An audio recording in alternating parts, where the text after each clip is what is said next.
Episode 81 गुरूर और मैं same शक्ल के हैं। विधान प्लीज ऐसा मत करो। डिस्क्लेमर, यह कहानी काल्पनिक है। इसमें दर्शाए गए सभी पात्र काल्पनिक है। इसे मनोरंजन के लिए बनाया गया है और आप हमारे इस चैनल पर देख रहे हैं जिसका नाम टोबीरामा संजू नॉवल स्टोरी है। अब आते हैं स्टोरी पर। स्टोरी पर आने से पहले एक बार वीडियो को लाइक कर दूं। अब आगे। इस वक्त नव्या रूम की साफ सफाई कर रही थी, लेकिन तभी रूम का दरवाज़ा खुला। नव्या ने दरवाज़ा खुलने की आवाज़ सुनी, लेकिन उसने कोई रिएक्ट नहीं किया। वो इसी तरह अपना काम करती रही। तभी विधांत उसकी तरफ आया और उसकी तरफ एक बॉक्स बढ़ा दिया।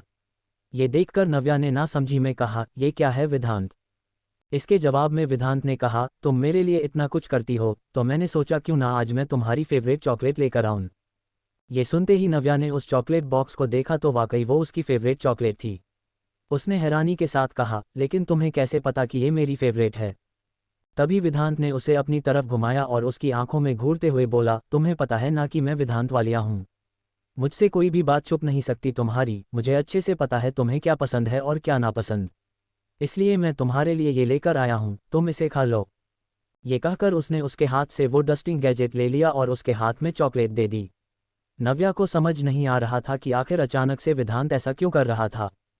उसने हिचकिचाते हुए कहा, विधांत सच सच बताओ तुम्हारे इरादे क्या हैं?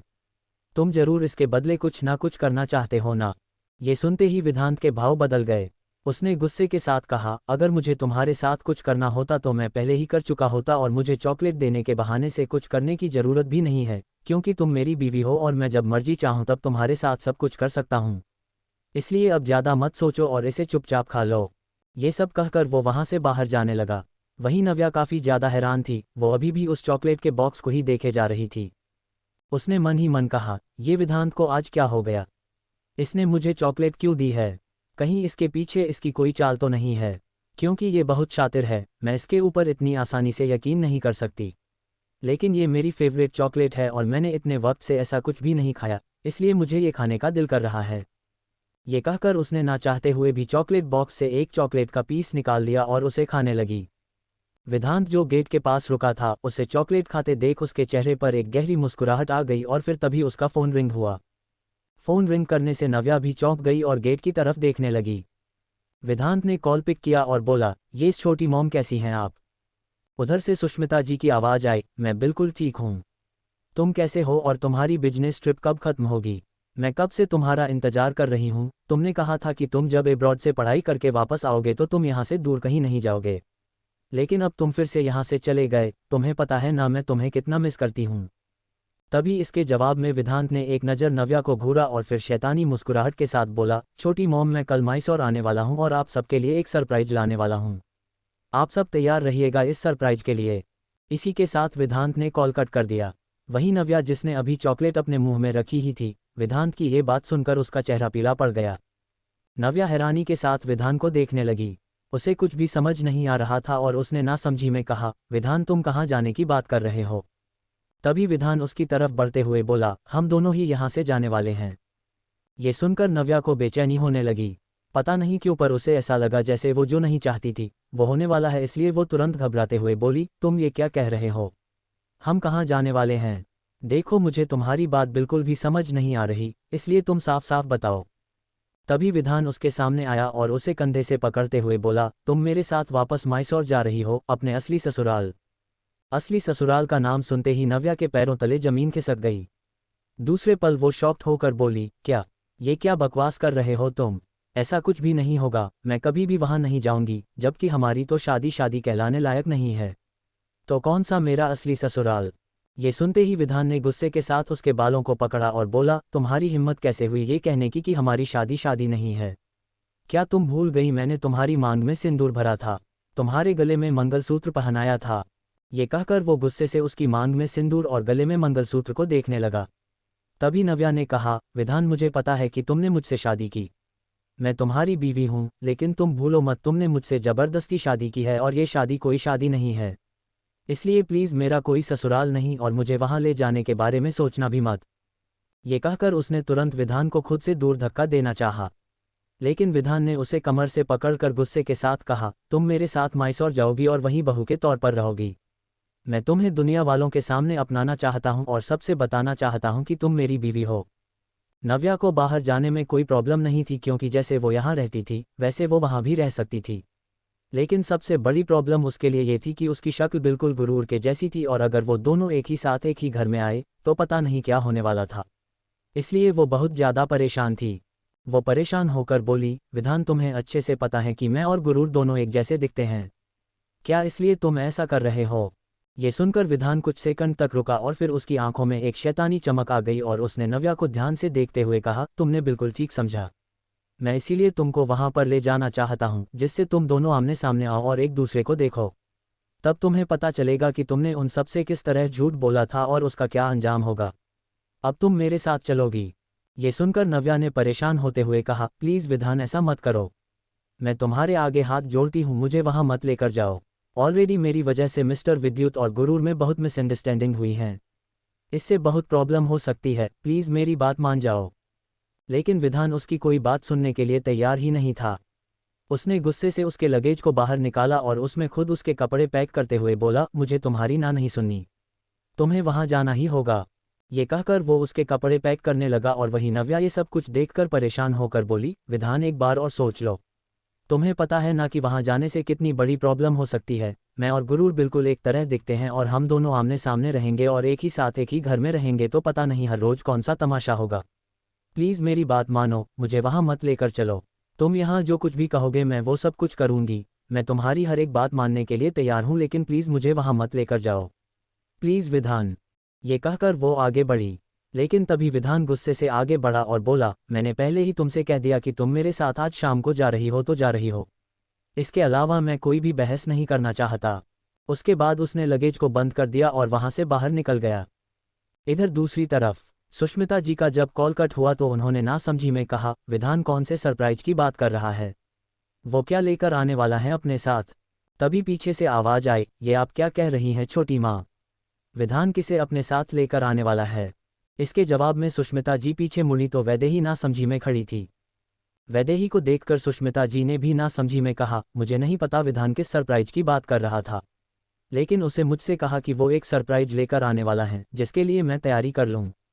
अब जब मुझे यही नहीं पता कि वो सरप्राइज क्या है तो मैं तैयारी कैसे करूँगी? ये सुनकर अब वैदेही को भी कुछ समझ नहीं आया। उसने कहा, आखिर विधान ऐसे कौन से सरप्राइज की बात कर रहा है?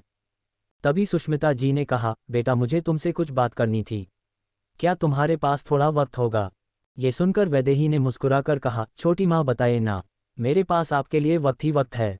तभी सुष्मिता जी ने उसे कंधे से पकड़ लिया और प्यार से बोली, बेटा देखो, कुछ भी रिएक्ट करने से पहले मेरी बात अच्छे से सुन लेना। हम सब तुम्हारा भला चाहते हैं और हम सब जो कुछ भी करेंगे तुम्हारे अच्छे के लिए ही करेंगे, इसलिए प्लीज़ मेरी बात समझने की कोशिश करना। वैदेही ने नासमझी में कहा, आप क्या कहने की कोशिश कर रहे हो? मुझे कुछ समझ नहीं आ रहा, क्या आप साफ साफ मुझे बताएंगी? ये सुनकर सुष्मिता जी थोड़ा हिचकिचाने लगी।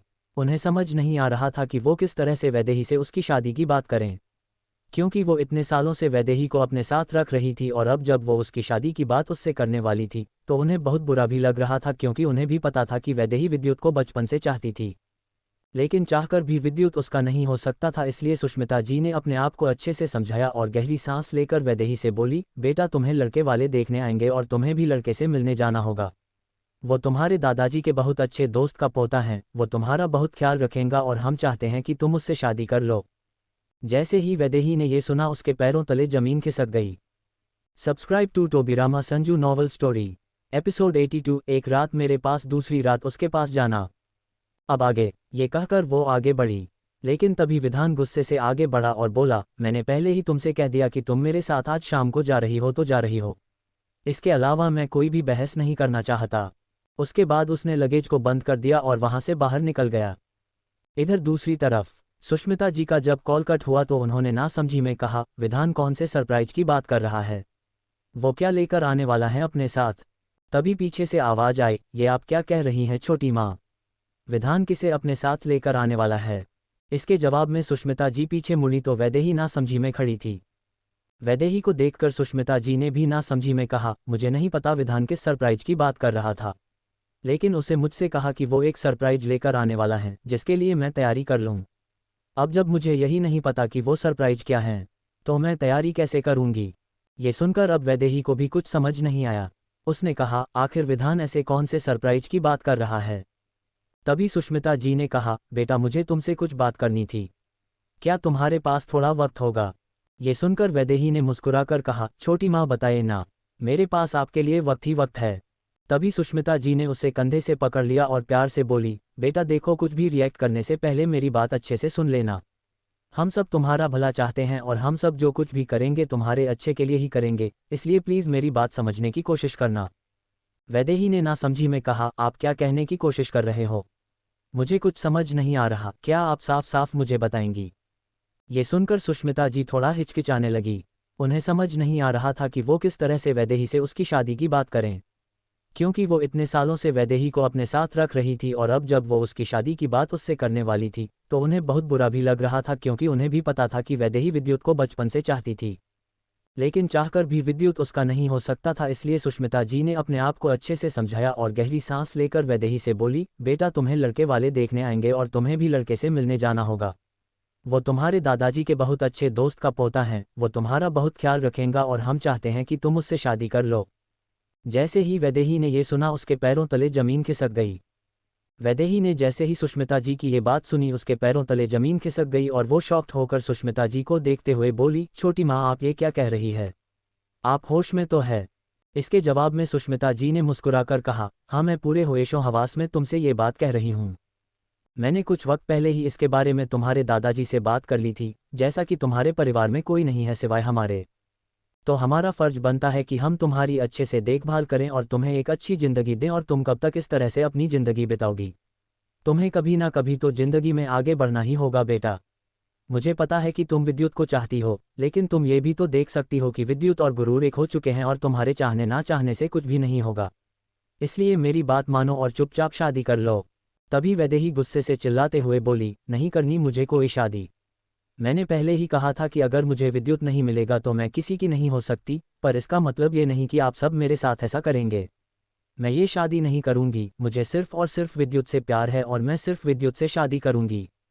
ये कहकर वो वहां से जाने को हुई, लेकिन तभी सुष्मिता जी ने उसे समझाते हुए कहा, बेटा रुको, मेरी बात सुनो। मुझे पता है कि तुम्हें विद्युत से प्यार है, तुम विद्युत से शादी करना चाहती हो, लेकिन विद्युत तुमसे प्यार नहीं करता। वो गुरूर का हो चुका है और उन दोनों का रिश्ता भी बहुत आगे बढ़ चुका है, इसलिए प्लीज़ मेरी बात समझने की कोशिश करो। ये सुनकर वैदेही के कदम रुक गए। वो गुस्से से पीछे मुड़ी और बोली, क्या मेरे माँ बाप नहीं है, इसी वजह से आप मेरे साथ ऐसा कर रही हैं? क्या आप अपना बोझ हल्का करना चाहती हैं?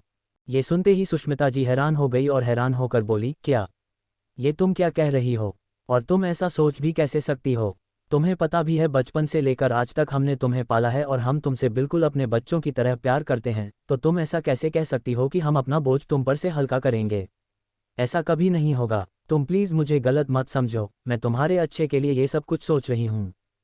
तभी वैदेही ने दांत पीसते हुए कहा, इसमें मेरे लिए कुछ अच्छा नहीं है। मैं अब आपकी कोई बात नहीं सुनने वाली, मुझे सिर्फ और सिर्फ अकेले ज़िंदगी बितानी है। बेशक से विद्युत मेरा नहीं हो पाया है, लेकिन इसका ये मतलब नहीं कि मैं किसी और की हो जाऊंगी। ये कहकर वो वहां से जाने लगी, लेकिन तभी सुष्मिता जी ने हल्के गुस्से में कहा, बेटा रुको, मेरी बात सुनो।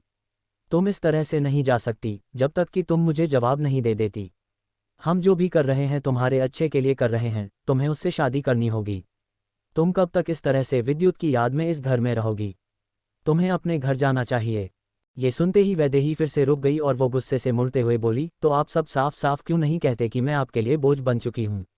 आप सब नहीं चाहते कि मैं इस घर में रहूं? अगर ऐसी बात है तो आप साफ साफ मुझे बता सकती हैं। मैं अभी के अभी इस घर से चली जाऊंगी। ये सुनकर सुष्मिता जी ने गुस्से के साथ कहा, वैदेही तुम मेरी बात समझने की कोशिश क्यों नहीं कर रही हो?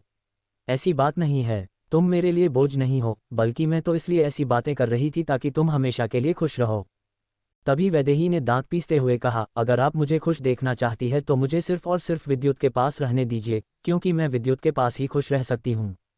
बेशक से वो मेरा नहीं है तो क्या हुआ, मैं उसे दूर से ही देखकर खुश रहूंगी, इसलिए प्लीज़ मैं आपके आगे हाथ जोड़ती हूँ, मेरे लिए लड़का देखना बंद कीजिए। ये कहकर वो सीधे वहां से बाहर की तरफ चली गई। सुष्मिता जी उसे जाते देख परेशान होकर बोली, वैदेही तो मेरी बात समझने के लिए तैयारी नहीं है। उसे ऐसा लग रहा है जैसे वो हमारे लिए बोझ बन चुकी है, बल्कि ऐसी बात नहीं है। हम तो इसलिए ऐसा कह रहे थे जिससे कि आगे चलकर इसकी ज़िंदगी अच्छी हो जाए, क्योंकि आगे अकेले ज़िंदगी काटना बहुत मुश्किल होगा। लगता है मुझे विद्युत से ही बात करनी होगी। ये कहते हुए उसने गहरी सांस ली। धीरे धीरे करके शाम हो चुकी थी। शाम के वक्त गुरूर अपनी ऑफिस बिल्डिंग से बाहर निकली और वो सीधे बिल्डिंग के पार्किंग एरिया की तरफ बढ़ गई।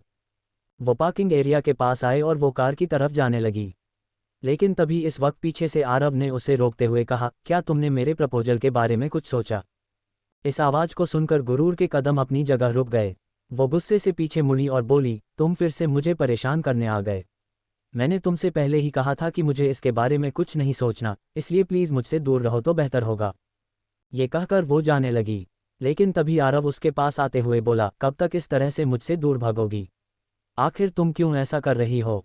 प्लीज़ मेरी बात मानो और मुझे एक्सेप्ट कर लो। मुझे कोई प्रॉब्लम नहीं है अगर तुम्हारी शादी हो गई है। मैं हमेशा तुम्हारे साथ लॉयल रहूंगा। मैं तुम्हारे अलावा कभी किसी को नहीं चाहूंगा। ये सारी बातें सुनकर गुरूर बिल्कुल शॉक हो गई और वो शॉक्ड होकर बोली, ये तुम क्या कह रहे हो? तुम ऐसी बातें कैसे कर सकते हो, जबकि तुम जानते हो कि विद्युत मेरा पति है? तुम्हें क्या लगता है कि क्या मैं दो पतियों के साथ रहूंगी? आखिर तुमने मुझे समझ क्या रखा है? ये कहते हुए गुरूर गुस्से के साथ आरव को देखने लगी। तभी आरव ने हंसते हुए कहा, मुझे कोई प्रॉब्लम नहीं है। तुम एक रात उसे देना और दूसरी रात मुझे देना। तभी एक जोरदार थप्पड़ आरव के गाल पर लगा। आरव का चेहरा दूसरी तरफ झुक गया और उसने अपने हाथों की कसकर मुट्ठियां बना ली। वो गुस्से से गुरूर को देखते हुए बोला, तुम्हारी हिम्मत कैसे हुई मुझे थप्पड़ मारने की?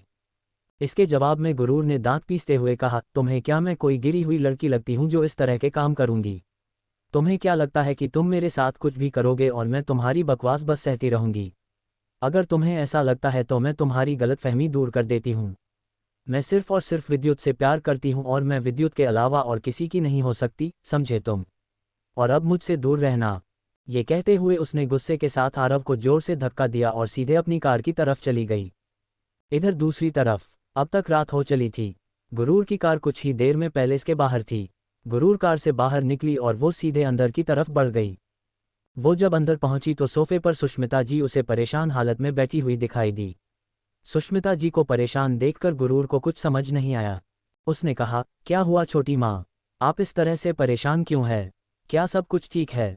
गुरूर की आवाज़ सुनकर सुष्मिता जी ने अपना सिर ऊपर उठाया और गुरूर को देखते हुए बोली, गुरूर बेटा, मैं वैदेही को लेकर बहुत परेशान हूँ। वैदेही का जिक्र सुनकर गुरूर ने गुस्से के साथ कहा, फिर तो मुझे आपकी परेशानी सुनने में कोई इंटरेस्ट नहीं है। ये कहकर वो वहाँ से जाने लगी। लेकिन तभी सुष्मिता जी ने उसे रोकते हुए कहा, बेटा पहले मेरी बात तो सुनो। मैं तो इसलिए परेशान थी क्योंकि वैदेही शादी के लिए राजी नहीं है। ये सुनते ही गुरूर हैरान हो गई और वो हैरानी के साथ सुष्मिता की तरफ बढ़ते हुए बोली, ये क्या कह रही है आप? क्या आपने वाकई वैदेही से उसकी शादी के लिए बात की? इसके जवाब में सुष्मिता जी ने कहा, हाँ बेटा, इसीलिए तो मुझे टेंशन हो रही है। मैंने उससे शादी के लिए पूछा, लेकिन उसने इसके लिए मना कर दिया और अब वो ना तो मुझसे बात कर रही हैं और ना ही उसने सुबह से कुछ खाया है। वो अपने कमरे में बंद है। मैंने उसे बहुत बार बाहर बुलाने की कोशिश की लेकिन उसने अभी तक दरवाज़ा नहीं खोला। मैं बहुत ज़्यादा टेंशन में हूँ।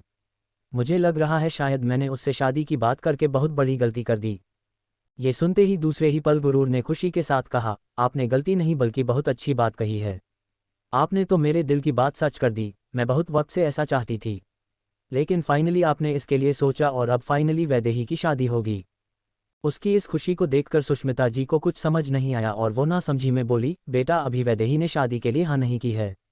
तुम इतनी ज़्यादा खुश क्यों हो रही हो? इसके जवाब में गुरूर ने मुस्कुराकर कहा, मुझे अच्छे से पता है कि वो ज़रूर राजी हो जाएगी और उसे अब मैं खुद राज़ी करूंगी और मैं अब चाहती हूँ कि जल्द से जल्द उसकी शादी हो जाए, जिससे कि वो मेरे विद्युत की ज़िंदगी से हमेशा हमेशा के लिए बाहर निकल जाए। ये सुनते ही सुष्मिता जी को सब समझ आ गया और उन्होंने आखिर में कहा, अब मुझे समझ आया तुम इतनी खुश क्यों हो। मुझे लग रहा था कि शायद तुम इसलिए खुश हो क्योंकि तुम शादी में हमारा हाथ बटाओगी और मेरी मदद करोगी, लेकिन तुम्हारी सारी खुशी तो सिर्फ विद्युत के लिए है। गुरूर ने मुस्कुराकर कहा, जाहिर तौर पर मेरी सारी खुशी सिर्फ विद्युत के लिए है, क्योंकि मैं सिर्फ और सिर्फ इतना चाहती हूँ कि वो विद्युत की ज़िंदगी से बाहर निकल जाए और ऐसा तभी होगा जब उसकी शादी किसी और लड़के से होगी और उसकी जिम्मेदारी मैं खुद लेती हूँ। अब मैं वैदेही की शादी किसी दूसरे लड़के से कराकर रहूंगी।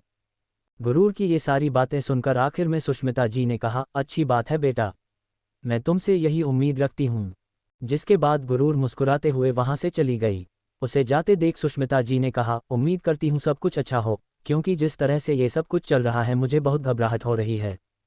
ये कहते हुए उसने अपना फ़ोन उठाया और बोली, विधांत ने कहा था कि वो कल सुबह यहाँ आएगा। मैं उससे एक बार पूछ लेती हूँ कि उसने अपना प्लान कैंसिल तो नहीं कर दिया। और पता नहीं वो किस सरप्राइज की बात कर रहा था। ये कहते हुए सुष्मिता जी ने कॉल डायल कर दिया। इधर दूसरी तरफ मुंबई विला में नव्या इस वक्त परेशान होकर अपने लगेज को ही देखे जा रही थी। उसका लगेज पूरा पैक हो चुका था और वहीं सोफे पर विधांत सिगरेट पी रहा था और वो एकटक बेड पर बैठी नव्या को घूर रहा था। तभी विधांत ने गुस्से के साथ कहा, मेरी तरफ देखो। ये सुनकर नव्या विधांत की तरफ मुड़कर देखने लगी। विधांत उसे घूरते हुए बोला, अब तुम्हारी नज़र सिर्फ मुझ पर होनी चाहिए। अगर तुमने अपनी नज़रें एक बार भी मुझसे दूसरी तरफ घुमाई तो इसकी सज़ा तुम्हें बेड पर मिलेगी। ये सुनते ही नव्या ने गुस्से के साथ कहा, विधांत तुम जो कर रहे हो मेरे साथ वो ठीक नहीं कर रहे हो। अगर तुमने ऐसा किया तो सही नहीं होगा, मैं वहाँ नहीं जाना चाहती। प्लीज़ मुझे वहाँ मत लेकर जाओ, वहाँ जाना सही नहीं होगा। तभी विधांत ने गुस्से के साथ कहा, तुम फिर से शुरू हो गई। मैंने तुमसे कहा था ना कि अब इसके बारे में कोई बात नहीं होगी, तुम मेरे साथ जा रही हो तो जा रही हो। ये सुनकर नव्या कुछ कहती उससे पहले ही विधांत का फ़ोन रिंग हुआ। फ़ोन रिंग की आवाज़ से विधांत रुक गया। उसे अपना फ़ोन देखा। फ़ोन देखकर उसके चेहरे पर एक डेविल स्माइल आ गई। वो अपनी जगह से उठा और बालकनी में चला गया। वही नव्या को कुछ समझ नहीं और वो बस ना समझी में उसे देखती रही। Episode 83 love making. अब आगे गुरूर ने मुस्कुराकर कहा, जाहिर तौर पर मेरी सारी खुशी सिर्फ विद्युत के लिए है, क्योंकि मैं सिर्फ और सिर्फ इतना चाहती हूँ कि वो विद्युत की ज़िंदगी से बाहर निकल जाए और ऐसा तभी होगा जब उसकी शादी किसी और लड़के से होगी और उसकी जिम्मेदारी मैं खुद लेती हूँ। अब मैं वैदेही की शादी किसी दूसरे लड़के से कराकर रहूंगी। गुरूर की ये सारी बातें सुनकर आखिर में सुष्मिता जी ने कहा, अच्छी बात है बेटा, मैं तुमसे यही उम्मीद रखती हूँ। जिसके बाद गुरूर मुस्कुराते हुए वहाँ से चली गई। उसे जाते देख सुष्मिता जी ने कहा, उम्मीद करती हूँ सब कुछ अच्छा हो, क्योंकि जिस तरह से ये सब कुछ चल रहा है मुझे बहुत घबराहट हो रही है। ये कहते हुए उसने अपना फ़ोन उठाया और बोली, विधांत ने कहा था कि वो कल सुबह यहाँ आएगा। मैं उससे एक बार पूछ लेती हूँ कि उसने अपना प्लान कैंसिल तो नहीं कर दिया। और पता नहीं वो किस सरप्राइज की बात कर रहा था। ये कहते हुए सुष्मिता जी ने कॉल डायल कर दिया। इधर दूसरी तरफ मुंबई विला में नव्या इस वक्त परेशान होकर अपने लगेज को ही देखे जा रही थी। उसका लगेज पूरा पैक हो चुका था और वहीं सोफे पर विधांत सिगरेट पी रहा था और वो एकटक बेड पर बैठी नव्या को घूर रहा था। तभी विधांत ने गुस्से के साथ कहा, मेरी तरफ देखो। ये सुनकर नव्या विधांत की तरफ मुड़कर देखने लगी। विधांत उसे घूरते हुए बोला, अब तुम्हारी नज़र सिर्फ मुझ पर होनी चाहिए। अगर तुमने अपनी नज़रें एक बार भी मुझसे दूसरी तरफ घुमाई तो इसकी सज़ा तुम्हें बेड पर मिलेगी। ये सुनते ही नव्या ने गुस्से के साथ कहा, विधांत तुम जो कर रहे हो मेरे साथ वो ठीक नहीं कर रहे हो। अगर तुमने ऐसा किया तो सही नहीं होगा, मैं वहाँ नहीं जाना चाहती। प्लीज़ मुझे वहाँ मत लेकर जाओ, वहाँ जाना सही नहीं होगा। तभी विधांत ने गुस्से के साथ कहा, तुम फिर से शुरू हो गई। मैंने तुमसे कहा था ना कि अब इसके बारे में कोई बात नहीं होगी, तुम मेरे साथ जा रही हो तो जा रही हो। ये सुनकर नव्या कुछ कहती उससे पहले ही विधांत का फ़ोन रिंग हुआ। फ़ोन रिंग की आवाज़ से विधांत रुक गया। उसे अपना फ़ोन देखा। फ़ोन देखकर उसके चेहरे पर एक डेविल स्माइल आ गई। वो अपनी जगह से उठा और बालकनी में चला गया। नव्या बस ना समझी में विधान को बालकनी की तरफ जाते हुए देखती रही। उसने खुद से कहा, आखिर ऐसा किसका कॉल आया है, क्या मुझे सुनना चाहिए। ये कहकर वो अपनी जगह से उठी और विधान के पीछे पीछे बालकनी की तरफ चली गई। बालकनी के पास आकर वो थोड़ी दूरी पर रुक गई और विधान की बातों सुनने लगी। इधर विधान ने कॉल पिक करते हुए गहरी आवाज में कहा, मैं उसे कल लेकर आ रहा हूँ, आप फिक्र मत कीजिए। ये सुनकर नव्या ने हैरानी के साथ कहा, विधान किससे बात कर रहा है और किसकी बात कर रहा है, ये कल किसे लेकर जा रहा है, कहीं ऐसा तो नहीं कि ये मेरी बात कर रहा हो। ये सुनते ही नव्या ने हड़बड़ी के साथ कहा, ये लड़का पागल हो चुका है, मुझे जल्द से जल्द यहाँ से जाना होगा। अगर ये गलती से भी मुझे वहाँ लेकर गया तो फिर मुझे लेने के देने पड़ जाएंगे। मैं वहाँ गुरूर का कैसे सामना करूँगी। ये कहते हुए वो तुरंत वहाँ से जाने लगी। लेकिन तभी उसके कानों में विधान की एक ऐसी बात गई जिसे सुनते ही वो अपनी जगह पूरी तरह जम गई। इधर दूसरी तरफ अगला दिन हो चुका था और आज संडे था। संडे के दिन गुरूर 10 बजे सोकर उठी और कसमसाते हुए आसपास देखने लगी। वहाँ उसे कहीं भी विद्युत दिखाई नहीं दिया। ये देखकर गुरूर ने मुंह बनाकर कहा, ये विद्युत हर सुबह कहाँ गायब हो जाता है, बहुत कम ही ऐसा होता है जब मैं उसे सुबह अपनी आंखों के सामने देख पाती हूँ। ये कहकर वो अपनी जगह से उठी और उसने अपने पैरों में स्लीपर्स डाली। इसके बाद वो वहाँ से सीधे बाहर की तरफ निकल गई। वो बाहर की तरफ जब आई तो उसे जिम एरिया दिखाई दिया। जिम एरिया को देखते ही वो सीधे उस तरफ आए और जब वो अंदर पहुंची तो वहाँ का नज़ारा देखकर उसका मुंह खुल गया। विद्युत इस वक्त शर्टलेस था और इस वक्त उसकी बॉडी से पसीना दिखाई दे रहे थे जो उसे और भी ज़्यादा अट्रैक्टिव बना रहा था। उसे इस तरह देखकर गुरूर का चेहरा अपने आप लाल हो गया और वो बस बेशर्मों की तरह विद्युत को ताड़ने लगी। तभी उसके कानों में विद्युत की आवाज़ गई, तुम मेरे करीब आकर भी मुझे देख सकती हो और सिर्फ देखना ही क्या, तुम मुझे छू भी सकती हो। ये सुनते ही गुरूर एकदम से हड़बड़ा गई और दूसरे पल उसने कहा, तुम्हें ऐसा क्यों लग रहा है कि मैं तुम्हें घूर रही हूँ? तुम इतने भी कुछ खास नहीं लगते। ये सुनकर विद्युत मुस्कुरा दिया और उसकी तरफ देखते हुए बोला, क्या वाकई में कुछ खास नहीं लगता? ये कहते हुए वो उसकी तरफ आने लगा। वहीं गुरूर ने जब उसे अपनी तरफ आते देखा तो वो थोड़ी हड़बड़ा गई। वो अपने कदम पीछे लेने लगी और धीरे से बोली, विद्युत ये तुम क्या कर रहे हो? तुम मेरे पास क्यों आ रहे हो? तभी विद्युत उसके करीब आया और उसके हाथों को पकड़कर अपने सीने पर रखते हुए बोला, मैं तुम्हें एहसास दिलाना चाहता हूँ कि मैं सिर्फ तुम्हारे लिए ही इस तरह से देख सकता हूँ और तुम मुझे ऐसे छूकर भी फील कर सकती हो। ये कहते हुए वो गुरूर के हाथों को अपने सीने पर चलाने लगा और ये महसूस करके गुरूर पूरी तरह शॉक्ड हो गई और उसका पूरा चेहरा भी लाल हो गया। दूसरे पल उसने अपने दोनों हाथों से विद्युत के सीने पर हाथ फेरते हुए कहा, वाकई बहुत ज़्यादा हॉट हो तुम। कभी कभी मुझे तुमसे ही जेलस फील होता है, तुम्हारी इतनी अच्छी बॉडी कैसे हो सकती है? 5। ये कहकर अब वो काफ़ी ज़्यादा गौर से विद्युत को घूरने लगी।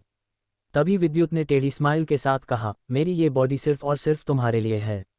तुम्हें जैसे मर्जी चाहे तुम उस तरह से मुझे देख सकती हो, मैं तुम्हें नहीं रोकूंगा। ये कहते हुए उसने उसे अपनी बाहों में भर लिया और उसे सीधे वहां रखे एक काउच पर गिरा दिया। गुरूर ने हल्के चिढ़ भरे एक्सप्रेशन के साथ कहा, ये क्या कर रहे हो तुम विद्युत? तुम मुझे गिरा क्यों रहे हो? तभी विद्युत उसके पास आते हुए बोला, आज मैं ऑफिस नहीं जा रहा हूं और ना ही तुम्हें कोई काम है। मैं सोच रहा हूं क्यों ना सारा दिन हम बेड पर बिताए। जैसे ही विद्युत ने ये कहा गुरूर को सारी बात समझ आ गई और उसने दूसरे पल गुस्से के साथ कहा, ये तुम क्या कह रहे हो? मुझे तुम्हारे साथ कुछ भी नहीं करना और तुम ऐसा सोचना भी मत, मुझे जाने दो। ये कहकर वो उससे दूर जाने लगी। लेकिन तभी विद्युत ने उसके दोनों हाथों को अपने एक हाथ में पकड़ा और उसके सर के ऊपर रखते हुए बोला, तुम यहाँ से कहीं नहीं जा सकती और अब तुम सिर्फ चुपचाप मेरी बात सुनो। आज मैं तुम्हें नहीं छोड़ने वाला, काफ़ी वक्त हो गया है हम दोनों को करीब आए। आज रात मैं तुम्हारे करीब आना चाहता हूँ। ये कहते हुए वो नीचे झुका और उसने गुरूर के होठों को अपने होठों में ले लिया। गुरूर ने अपनी आंखें बंद कर दी और विद्युत उसे किस करने लगा। देखते देखते गुरूर भी विद्युत को किस करने लगी और अब विद्युत के हाथ गुरूर की कमर पर चलने लगे। वही गुरूर के हाथ विद्युत के बालों में चलने लगे। वो दोनों ही एक दूसरे में खोने लगे। तभी विद्युत ने एक एक करके गुरूर के कपड़े खोलने शुरू किए। तभी गुरूर ने धीरे से कहा, विद्युत हम जिम में है, तुम यहाँ इस तरह कैसे ये सब कुछ कर सकते हो? तभी विद्युत ने उसके होठों पर उंगली रखते हुए कहा, तुम्हें ज़्यादा सोचने की ज़रूरत नहीं है। यहाँ कोई नहीं आएगा और ये मेरा पर्सनल एरिया है, इसलिए तुम फिक्र मत करो। ये सुनकर गुरूर ने कहा, लेकिन हम कमरे में भी जा सकते हैं। इसके जवाब में विद्युत ने उसके कान पर बाइट करते हुए कहा, हमने बहुत बार कमरे में और बेड पर कर लिया, मैं कुछ नया ट्राई करना चाहता हूँ। ये सुनते ही गुरूर की आंखें बड़ी हो गई और उसने हिचकिचाते हुए कहा, विद्युत तुम कभी कभी बहुत बेशर्मी भरी बातें करते हो। ये सुनकर विद्युत टेढ़ा मुस्कुरा दिया और उसके करीब आते हुए बोला, अब मुझे डिस्टर्ब मत करो और मुझे प्यार करने दो, क्योंकि आज मैं तुम्हें बहुत ज़्यादा प्यार करना चाहता हूँ। ये कहकर वो फिर से नीचे झुका और उसके होठों को किस करने लगा। वो दोनों ही अब एक दूसरे की किस में डूबने लगे। देखते देखते गुरूर के कपड़े किसी कोने में पड़े हुए थे और वो पूरा जिम एरिया उसकी सिसकियों से भर चुका था। इधर वैदेही जो अपने रूम में गुस्से के साथ टहल रही थी, उसने दांत पीस कर कहा, आखिर छोटी माँ को ऐसा क्यों लगा कि मैं उनके बताए गए रिश्ते को मान लूंगी और उस लड़के से मिलने चली जाऊंगी? मैं कभी उससे शादी नहीं कर सकती। मैं सिर्फ और सिर्फ विद्युत की हूँ और मैं विद्युत की बनकर रहना चाहती हूँ। अगर मैंने किसी और से शादी की तब इस पूरे मैसूर का क्या होगा? वो गुरूर तो इस पूरे मैसूर पर राज करेगी और मैं कहीं की नहीं रह जाऊंगी। नहीं, मैं हरगिज़ शादी नहीं करूंगी और उसके लिए मुझे सिर्फ और सिर्फ विद्युत से बात करनी होगी। मुझे विद्युत को अपने जाल में फंसाना होगा, क्योंकि एक विद्युत ही है जो इन सब चीज़ों से मुझे छुटकारा दिला सकता है।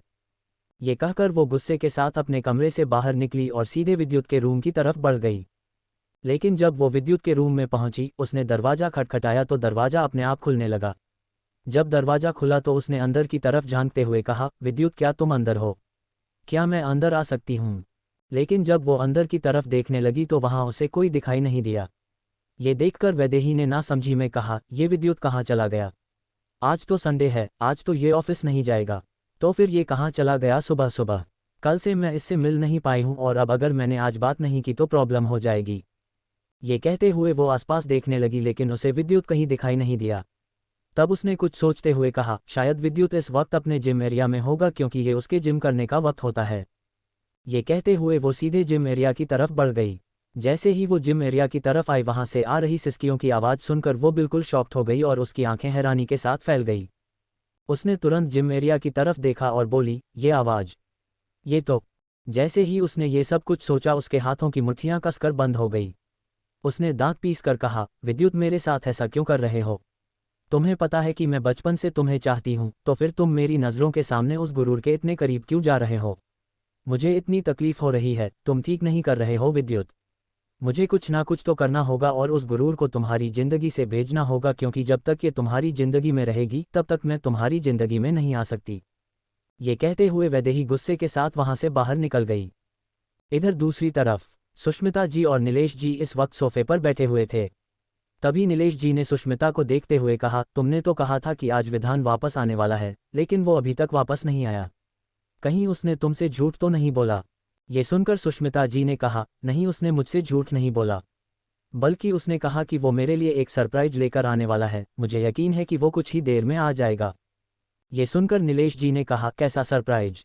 इसके जवाब में सुष्मिता जी ने कहा, इसके बारे में मुझे भी नहीं पता, इसलिए तो मैं काफ़ी ज़्यादा बेताब हूँ और उसके आने का इंतजार कर रही हूँ।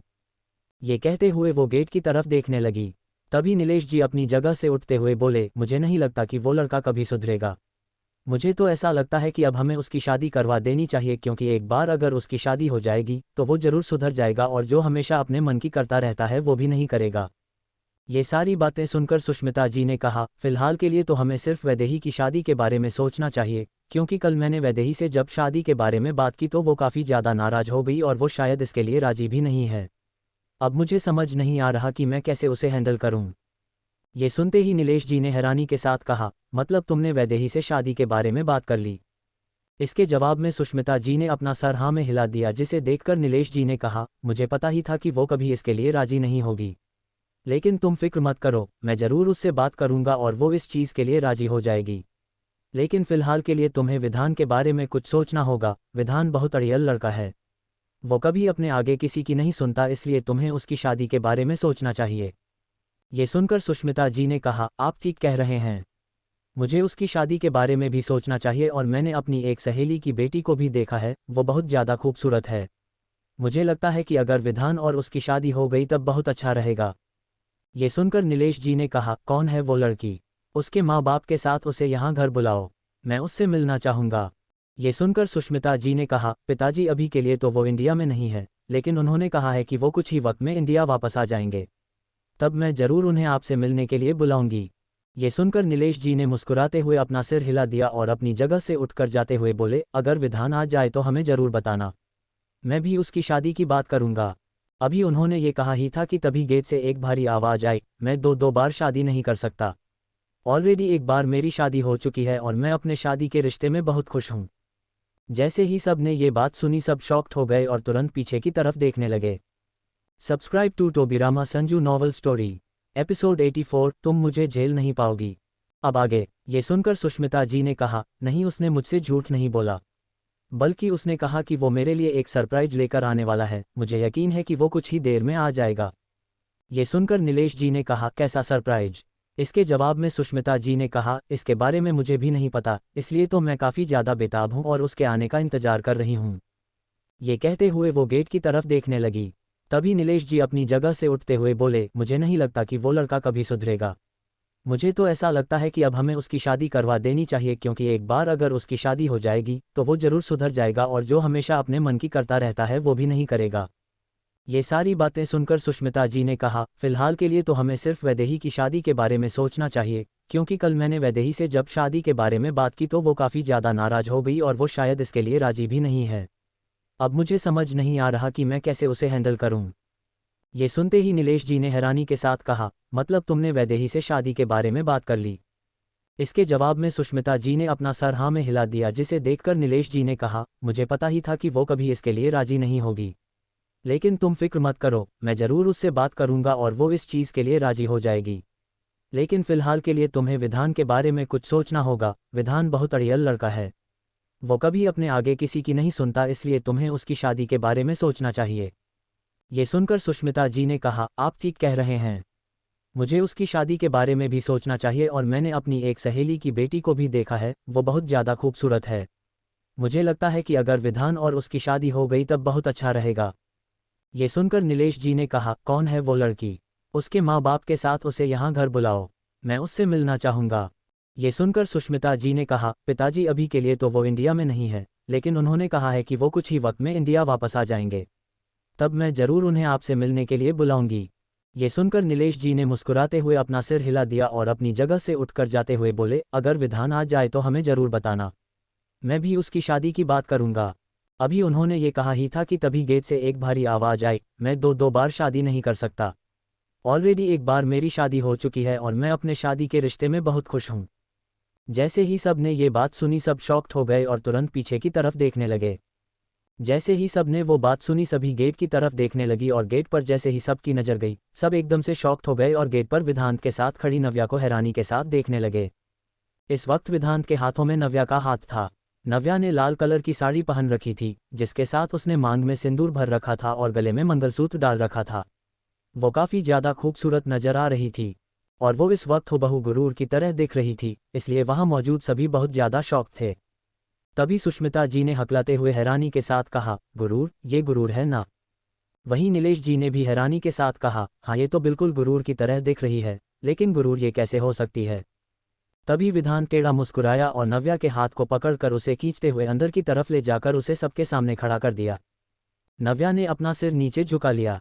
इस वक्त उसकी आंखों में आंसू थे और वो कुछ भी रिएक्ट नहीं कर रही थी। तभी विधांत ने उसके चेहरे को चिन से पकड़ा और ऊपर की तरफ उठाते हुए बोला, सबको देखो और बताओ कि आखिर तुम हो कौन? तभी नव्या ने दर्द भरी स्माइल के साथ कहा, विधांत, जब तुम मुझे यहाँ लेकर आ सकते हो तो क्या तुम खुद इन्हें बता नहीं सकते? तुम मेरा इंट्रोडक्शन इन्हें दे सकते हो।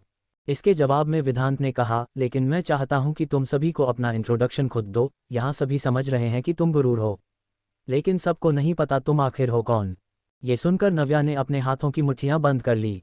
उसे ही पता था कि वो किस कंडीशन में यहाँ तक आई थी और किस तरह से विधांत ने उसे ब्लैकमेल किया था यहाँ आने के लिए, उसके बारे में वो सपने में भी नहीं सोच सकती थी। उसने वापस से अपना सिर नीचे झुका लिया। उसने कुछ भी रिएक्ट नहीं किया। तभी सुष्मिता जी हैरानी के साथ उसकी तरफ आए और बोली, ये सब क्या हो रहा है? आखिर ये लड़की गुरूर की तरह क्यों दिख रही है?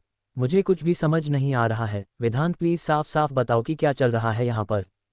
तभी नीलेश जी ने भी कहा, हाँ यहाँ क्या हो रहा है, प्लीज मुझे जल्द से जल्द बताओ। तभी इसके जवाब में विधांत ने टेढ़ा मुस्कुराते हुए कहा, ये लड़की गुरूर नहीं बल्कि मेरी बीवी है, जिसका नाम नव्या है और आज से ये इसी घर में रहेगी। नीलेश जी और सुष्मिता जी ये सुनकर पूरी तरह शॉक्ड हो गए और वो शॉक्ड होकर नव्या को देखने लगे। नव्या को वो दोनों ऊपर से नीचे तक देख रहे थे और वो दोनों अभी कुछ रिएक्ट करते उससे पहले ही पीछे से हैरानी भरी आवाज आई, क्या ये लड़की गुरूर नहीं बल्कि नव्या है? इस आवाज को सुनकर सभी पीछे की तरफ देखने लगे तो वहां इस वक्त वैदेही हैरानी के साथ खड़ी थी। वही नव्या सभी को जानती थी और वो सभी से अच्छी तरह से वाकिफ भी थी, इसलिए जब उसने वैदेही को देखा तो उसने मन ही मन कहा, ये वही लड़की है जो हमेशा मुझे गुरूर समझकर मुझे टॉर्चर किया करती थी और हमेशा बदतमीजी से बात किया करती थी। ओह गॉड, कहाँ आ गई मैं? पता नहीं अब यहाँ क्या क्या होगा मेरे साथ। इस विधांत ने तो मेरी जिंदगी पूरी तरह से बर्बाद कर दी। ये कहते हुए वो गुस्से से वैदेही को देखने लगी और वही वैदेही उसकी तरफ आते हुए हैरानी के साथ बोली, विधांत, ये लड़की कौन है? क्या ये वाकई गुरूर नहीं है? तभी विधांत टेढ़ा मुस्कुराते हुए बोला, तुमने बिल्कुल ठीक कहा, ये गुरूर नहीं है बल्कि ये वो लड़की है जिसके साथ मैं किस किया करता था और तुमने जिसके साथ मेरी वीडियो बनाई थी। जैसे ही विधांत ने ये कहा वैदेही के पैरों तले जमीन खिसक गई और वो शॉक्ड होकर नव्या को देखते हुए बोली, क्या ये वाकई वही लड़की है? मुझे तो यकीन नहीं हो रहा है, ऐसा नहीं हो सकता। वो लड़की गुरूर थी जिसके साथ तुमने किस की थी और वीडियो में भी वो बिल्कुल गुरूर की तरह दिख रही थी। एक मिनट, ये सब चल क्या रहा है? मुझे कुछ भी समझ नहीं आ रहा है। तभी सुष्मिता जी ने नव्या को ऊपर से नीचे तक देखकर कहा, क्या तुम गुरूर की जुड़वा बहन हो? जब सुष्मिता जी ने ये कहा तो नव्या को कुछ समझ नहीं आया कि वो उसका क्या जवाब दे। उसने हिचकिचाते हुए कहा, सॉरी आंटी, पर आप गलत समझ रही है। मैं गुरूर की कोई जुड़वा बहन नहीं हूं, बल्कि मैं तो नव्या सिंह हूं। मैं मुंबई में रहा करती थी। इसके आगे मैं अभी आपको कुछ नहीं बता सकती। तभी नीलेश जी ने हैरानी के साथ कहा, लेकिन तुम्हें ये लड़की कहाँ से मिली और तुमने इससे शादी क्यों की? ये सब क्या हो रहा है?